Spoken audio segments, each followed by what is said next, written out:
our cultural elites, they hate you. They really, really hate you. They love them. Right? Everything for them is about assuring their own sense of virtue and a place for them among the peoples. This is their goal. And never do you see this more than when it comes to people who are just panderers like Jon Stewart. So Jon Stewart has a new show on Apple TV. And this new show is basically just old man spouting left-wing propaganda talking points. And it's awkward. It's hard to watch. But it does demonstrate how members of the left think of you, particularly in our entertainment elite. This is how they think of you. And they wish to push the most left-wing views imaginable. So here is Jon Stewart. This is the other night doing first of all, the screen cap is everything. It is a white man sitting in front of a in front of a board that says, the problem with white people. The problem with white people. And it's a bunch of people, white people looking like they are carving a turkey for dinner. It's like a traditional white family. When I say traditional, I mean it looks like mom and dad and some kids and some grandkids. The problem with white people, says this old white man. And yes, Jon Stewart now qualifies as an old white man. Now, just so y'all know, I am coming directly to this video from checking out the Jon Stewart problem with white people video. And if you want to know how I felt about that, please go over there so you can see exactly how I felt about it. And the only reason why I checked it out is because a few people inside of my Discord have been telling me to check it out. And I've also been seeing thumbnails of people having a serious issue with Jon Stewart's video, The Problem with White People. So I am actually really, I can't wait to, and you're like, then shut up and do the video. But I can't wait to hear what my man Ben Shapiro got to say about this. Here he is ranting about how white people are the worst, Jon Stewart. For however sincerely we want to reckon and listen, the truth is America has always prioritized white comfort over black survival. Black people have had to fight so hard for equality that they've been irreparably set back in the pursuit of equity. So this 59-year-old white man is telling you that white people have always prized their own comfort. Now, apparently it doesn't apply to him, but here's the thing. It does apply to him. It does apply to him because Jon Stewart is about assuring his own comfort, his own ideological comfort. It makes him feel better to dissociate from the other bad white people. When he says this, he becomes one of the good white people. There's a point that black author Shelby Steele has made repeatedly in his book, White Guilt, that so much of our current media culture, so much of our elite culture is driven by white liberals who wish to run the whole thing. And no more even white liberals, white radical leftists who wish to run the whole thing. And the way that they get to maintain their moral imprimatur is by condemning all the other bad white people, all the other bigoted people. And Jon Stewart is indicative of this case. And so there was this very strange and awkward exchange between Jon Stewart and Andrew Sullivan, who is a gay white man, and a crazy white race-baiting lady named Lisa Bond. Lisa Bond runs an organization that is just one of the great grifts I've ever heard of. I've talked about it on the program before. She runs it with Sarai Rao, and the entire thing is she gets together with guilty white upper crust liberals, and she lectures them about racism. That is it is called Race to Dinner. It costs $2,500, and you can enlist the services of Race to Dinner, according to Mediaite, whose helpful grifters will come to your house, eat your food, and tell you how racist you are. It's an actual thing, and Lisa Bond runs it. So Jon Stewart has on Lisa Bond and Andrew Sullivan, and Andrew Sullivan points out that wokeness is a big negative. For the vast majority of Americans, they're not interested in being categorized by race. They want to be treated as individuals. And Lisa Bond goes off on Andrew Sullivan because, after all, he has no authority to speak. He is a white man. Okay, I thought he was going to, I get that he's bringing up an example of Jon Stewart's hypocrisy, so to speak.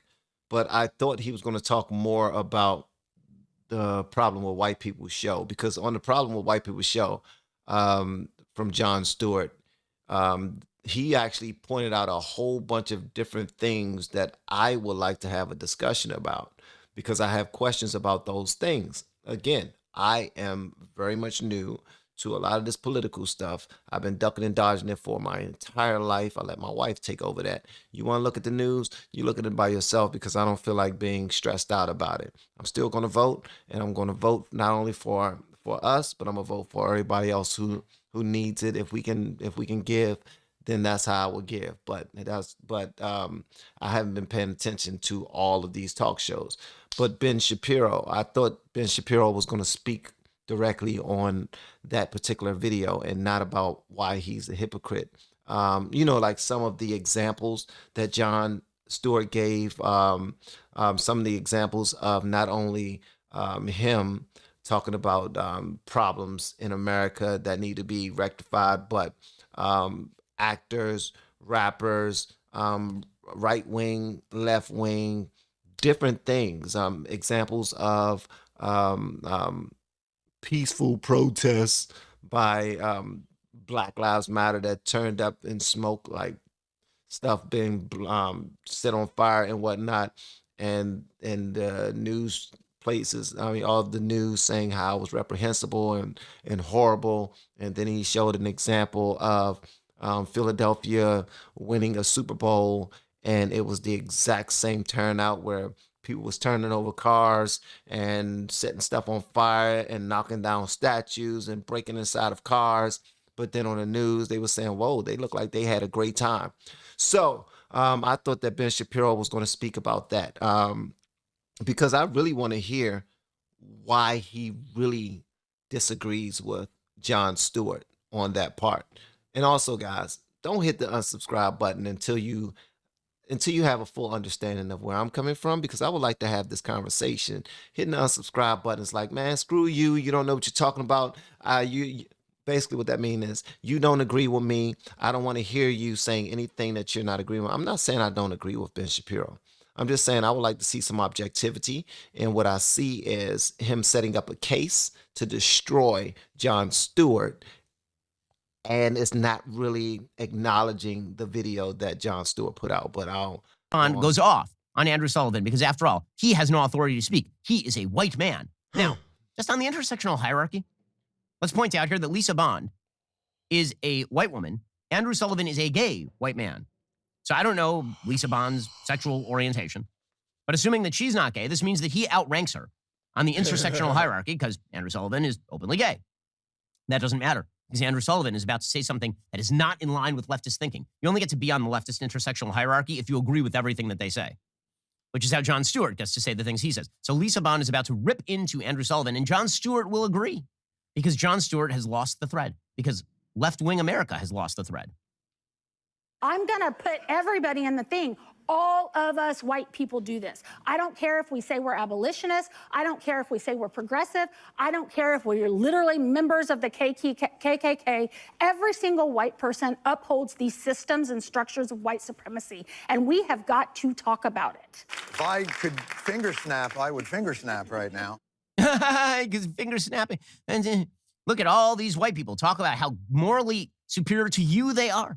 We have to talk about it, says Lisa Bond. Okay, let's talk about how much money you are making off of stupid radical leftists who think that they've alleviated their white guilt by hiring a white broad to tell them about their own internalized racism. I mean, it's just incredible. But this has bled up to every element of our society, every element. The radical left, everything that starts off as a radical left proposal in America. Okay, I thought I was going to get something out of this. I'm not. It seemed like he's fully against everything that he said clearly. He has a complete disdain toward anyone who thinks that way. And I totally understand because he comes from a different way of thinking. He was never on the left.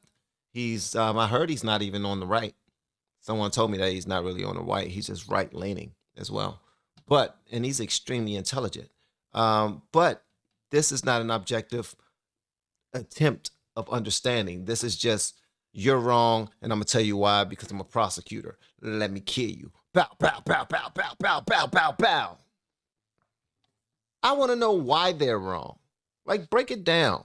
I get it, everybody that watched it and clicked the like button, 21,000, all 21,000 of you who clicked the like button on his video probably fully understand. What about the people I really want to understand? Because I come from both sides of thinking. Because my life is nowhere near what the left painted as or what the right painted as. I need to know because I need to know what what understanding makes the most sense for me and my family. And this right here isn't helping, is what I'm saying. Element of our society, every element. The radical left, everything that starts off as a radical left proposal in America eventually becomes mainstream. And so now you have, for example, the NFL, which has announced that they are going to create rules that force the hiring of women and people of color. Force it, which, by the way, is a violation of the Civil Rights Act. And we talked at the beginning of the show about the Biden administration suggesting it's a violation of the Civil Rights Act for you to say, I don't want my kindergartner indoctrinated with LGBTQ propaganda. You know what's actually a violation of the Civil Rights Act? Hiring people because of their race. That is a violation not only of the Civil Rights Act, it's a violation of the Equal Protection Clause of the 14th Amendment to the Constitution. Okay. But the NFL is doing it now. According to NPR, at an owners' meeting this week in Florida, the league announced other diversity steps as well. A 6-person committee of advisors from outside the NFL to review the league's hiring practices, and a commitment by teams to increase diversity among team owners, a fraternity that's almost entirely white. The NFL says teams have to actually hire a, quote, a female or a member of an ethnic or racial minority as an offensive assistant coach in 2022. So it's now a make-work program for affirmative action candidates over in the NFL. Why? Because after all, we are also racist. And this myth must continue to be pervaded, that America is a deeply racist country, despite the fact that by polling data, we are perhaps the least racist country on planet Earth. It's amazing how critics of America have spent zero time actually investigating other countries. So solipsistic and self-centered. The only country on Earth, apparently. That's a new word. I've never heard that. Solipsistic. Solipsistic. I got to look that up. Solipsistic. Is America. I don't think he wrecked Jon Stewart. But y'all feel free to give me y'all position on this in the comments below. And if you have yet to hit that subscribe button, please make sure you do so on your way out the door. And one reason why I really don't think he wrecked it, because he didn't inform me of anything. All he did was talking points to go against his talking points and didn't really let me know exactly what about that show he didn't like, he didn't enjoy, he had an issue with, things that were false, because it was a lot that went on that Jon Stewart show. And I just don't like this type of commentary because it doesn't help me. It's just argumentative, it's angry, it's the law says this, and how could you possibly feel this way if you didn't research other countries? What? That makes absolutely no sense to me. And look, Ben Shapiro is a dope guy, but this right here did nothing for me nor my understanding. So y'all let me know what y'all think about this in the comments below. And if you have yet to hit that subscribe button, please make sure you do so on your way out the door. Only if you like real conversations, not if you're super tied to the right or super tied to the left. If you're super tied to either side, what's the point? What's the point? What's the point? Especially if you're not willing to listen. We're not going anywhere if you're not willing to listen.